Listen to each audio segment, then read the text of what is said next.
Coba deh tarik nafas, terus hembuskan. Gampang kan? Sesuatu yang kita semua lakukan secara otomatis, tanpa perlu dipikirin.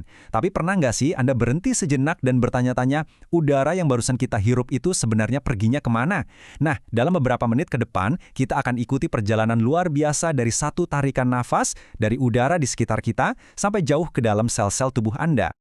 Setiap menit, orang dewasa itu rata-rata bernapas antara 12 sampai 20 kali. Coba bayangin deh, itu artinya lebih dari 20.000 kali setiap hari. Angka ini nunjukin betapa non-stopnya tubuh kita bekerja. Sebuah ritme konstan yang bikin kita tetap hidup, bahkan pas kita lagi nggak sadar sama sekali. Pertanyaannya kedengeran simpel ya, tapi jawabannya, wah luar biasa. Ini bukan cuma soal udara masuk dan keluar loh, ini adalah sebuah proses biologis yang super canggih dan terkoordinasi. Oke, yuk kita selami dan bongkar bareng-bareng. Ini dia peta perjalanan kita. Kita mulai dari ngungkap fungsi-fungsi lain dari bernapas yang mungkin bikin kaget. Terus kita telusuri jejak udara dari hidung sampai ke dada. Kita lihat momen ajaib pertukaran gas, dan terakhir, kita bahas tips-tips praktis buat ngejaga mesin keren ini. Oke, kita masuk ke bagian pertama. Banyak orang mikir bernapas itu ya cuma buat ngambil oksigen, padahal sistem pernapasan kita ini ternyata punya banyak kerjaan sampingan yang penting banget. Coba lihat deh semua tugasnya ini. Jadi bukan cuma soal udara. Sistem pernapasan kita ini ibaratnya penjaga. Dia nyaring kuman dan polutan. Dia juga yang bikin kita bisa ngobrol. Karena getaran pita suara kita kan menghasilkan suara. Terus dia juga yang bantu kita nyium aroma kopi pas pagi-pagi. Dan yang gak kalah penting, dia itu penyeimbang. Dia ngatur tingkat keasaman atau pH darah kita. Yang penting banget biar semua fungsi tubuh jalan normal. Wah, multifungsi banget kan? Siap, perjalanan udara dimulai. Pemberhentian pertama kita adalah saluran pernapasan bagian atas, yang isinya semua organ di sekitar kepala dan leher kita. Semuanya berawal dari sini, dari hidung. Anggap aja hidung ini kayak satpam yang peliti banget. Tugasnya penting, mastiin cuma tamu yang baik, yaitu udara bersih yang boleh masuk lebih dalam. Jadi, apa aja sih kerjaannya si satpam ini? Pertama, dia nyaring partikel-partikel kotor pakai rambut super halus yang namanya silia. Kedua, pembuluh darah di dalamnya itu kayak pemanas, suhunya disesuaikan sama suhu tubuh kita. Dan ketiga, selaput lendirnya bikin udara jadi lembab. 3 langkah persiapan krusial ini mastiin udara yang masuk itu sempurna buat paru-paru kita. Setelah dari hidung, udara nyampe ke faring. Nah, ini kayak persimpangan jalan yang rame. Tempat ketemunya jalur dari hidung dan mulut. Faring ini tugasnya masihin udara tetap di jalur yang benar, yaitu ke paru-paru, bukan malah belok ke perut. Selanjutnya ada laring, atau yang kita kenal sebagai kotak suara. Laring ini punya 2 fungsi utama. Dia nggak cuma ngasilin suara pas kita ngomong, tapi juga punya katup pelindung namanya epiglotis. Katup ini otomatis nutup pas kita nelen, jadi makanan atau minuman nggak salah jalur masuk ke saluran napas. Penting banget ini. Oke, perjalanannya lanjut lagi. Sekarang kita gerak turun dari leher ke dalam dada, masuk ke saluran pernapasan bagian bawah. Udara sekarang masuk ke trakea. Anggap aja ini jalan tol utama menuju paru-paru.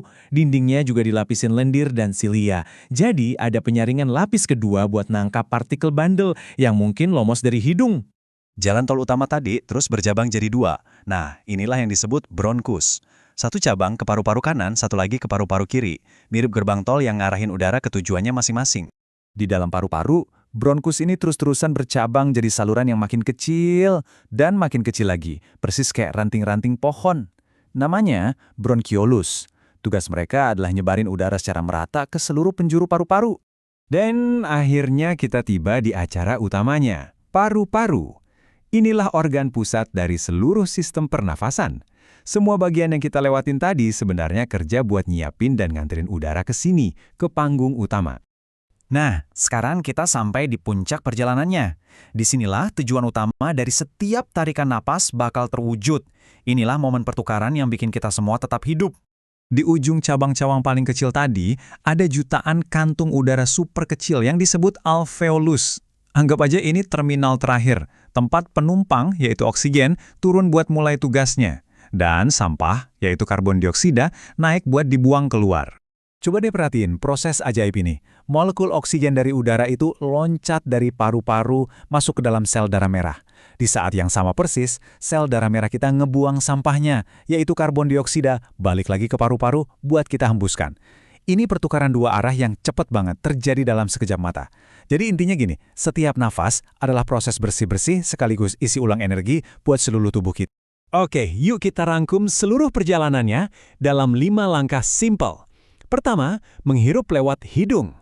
Kedua, lewat saluran atas. Ketiga, turun ke saluran bawah.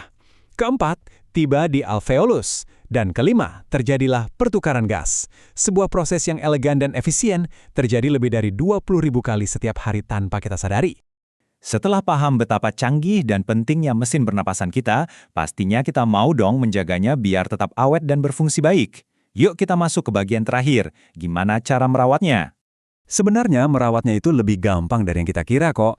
Pertama dan utama, jauhi musuh terbesarnya, polusi dan asap rokok. Kedua, jaga kebersihan diri dan lingkungan buat mencegah infeksi. Dan ketiga, dukung dari dalam dengan minum air yang cukup dan makan makanan yang bergizi. Hal-hal kecil ini dampaknya gede banget loh buat kesehatan pernafasan kita. Jadi, pas kita selesai nanti, dan Anda mengambil napas berikutnya, coba deh berhenti sejenak. Mungkin Anda jadi bersyukur ada rambut-rambut halus di hidung, atau jutaan alveolus yang kerja non-stop.